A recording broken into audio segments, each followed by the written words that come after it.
2-3 जगह में पीठासीन अधिकारियों को खुद ट्रेनिंग नहीं है कि क्या मांगना क्या नहीं मांगना, कुछ हमारे एजेंट्स को नहीं मालूम है। So it's a hit and miss process. देखिए छोटी सी पोलिंग है, बहुत बड़ी पोलिंग नहीं है ये, और गांव के मध्य में है। जब आते हैं फुर्सत में लोग आके वोट डालते रहते हैं, कोई ऐसा वो नहीं है। और लोग, बहुत से लोग इंतजार कर रहे थे कि हम आए उसके बाद वोट डालें। वैसे अभी तक यही रहता था कि मैं पहला वोट डालता था तब लोग डालते थे। वो तो रुके हुए थे। मैंने कहा नहीं, फ़ोन करके, मैं सिटी में था तो मैंने कहा नहीं आप लोग वोट डालिए, हम आएंगे आराम से वोट करेंगे। रुझान किस तरफ देख रहे हैं? भारतीय जनता पार्टी की तरफ देख रहे हैं। बीजेपी चुनाव जीतेगी, यहाँ से अच्छे मतों से जीतेगी। जब हम अंदर गए पिछले आधे घंटे से एक लाइन यहाँ लगी हुई है बूथ नंबर 27 कोलंबस स्कूल में। तो जब हमने पूछा कि भाई क्या है, हम अंदर गए, इलेक्शन ऑफिसर से पूछा, उन्होंने कहा मैडम आधा घंटा से बैटरी डाउन है। तो अगर सुबह सुबह मशीन का बैटरी डाउन है तो इलेक्शन कमीशन का बैटरी कितना डाउन है आप समझ सकते हैं कि राजधानी के हार्ट में, सेंट्रल दिल्ली में ये हालत है कि सुबह सुबह बैटरी डाउन है और लोग गर्मी में यहाँ आके वोट कास्ट करने के लिए आए, बैटरी डाउन। तो इस बार बहुत ज़्यादा उम्मीद है। और जो नारा था कि 400 पार, वो तो कहीं नज़र नहीं आ रहा है। और लगातार पहले फेज से लेके लगातार जो है वो बीजेपी की सीट्स जो हैं कम होती हुई दिखाई दे रही हैं। और इसका कारण ये है कि जो रियल इश्यूज हैं, जो असली मुद्दे हैं बेरोजगारी के, महंगाई के, पूरे इलेक्शन कैंपेन में अगर आप देखें तो इन पे कोई चर्चा नहीं है।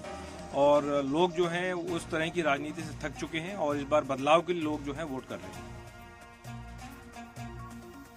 भारी संख्या में वोटिंग टर्नआउट है और ये टर्नआउट दिखा रहा है कि लोग जो है कहीं ना कहीं इस क्षेत्र में बदलाव चाहते हैं। 400 पार एक्चुअली वो सीट की बात नहीं कर रहे हैं, पेट्रोल का दाम बता रहे हैं। कांग्रेस की 700 सीटें आ रही हैं। कांग्रेस की नहीं, इंडिया अलायंस की आएगी। 4 आम आदमी पार्टी की आएगी, 3 कांग्रेस पार्टी की आएगी।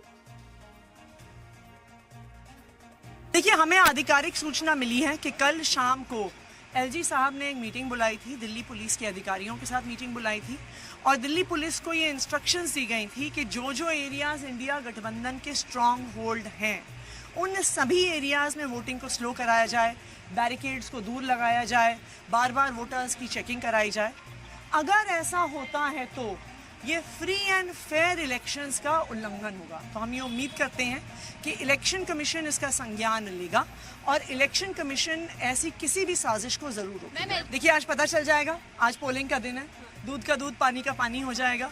ऑलरेडी कुछ एरिया से ऐसी खबरें आ रही हैं कि कुछ एरियाज़ में बहुत दूर बैरिकेड्स लगाए जा रहे हैं।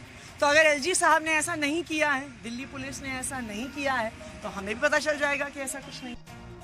I only want to give message. I'm at this booth, the first male voter.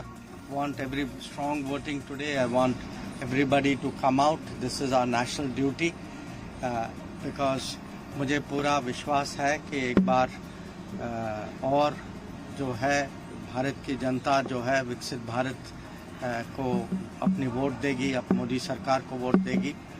So we start early. I hope there's a very strong turnout in Delhi, like there is in rest of India. भारतीय लोकतंत्र का पर्व जो चुनाव लोकसभा का हो रहा है, पूरे जम्मू कश्मीर में जबरदस्त उत्साह का माहौल है। जम्मू कश्मीर में उत्सव की तरह 2024 के लोकसभा चुनावों की सरगर्मियां चल रही हैं।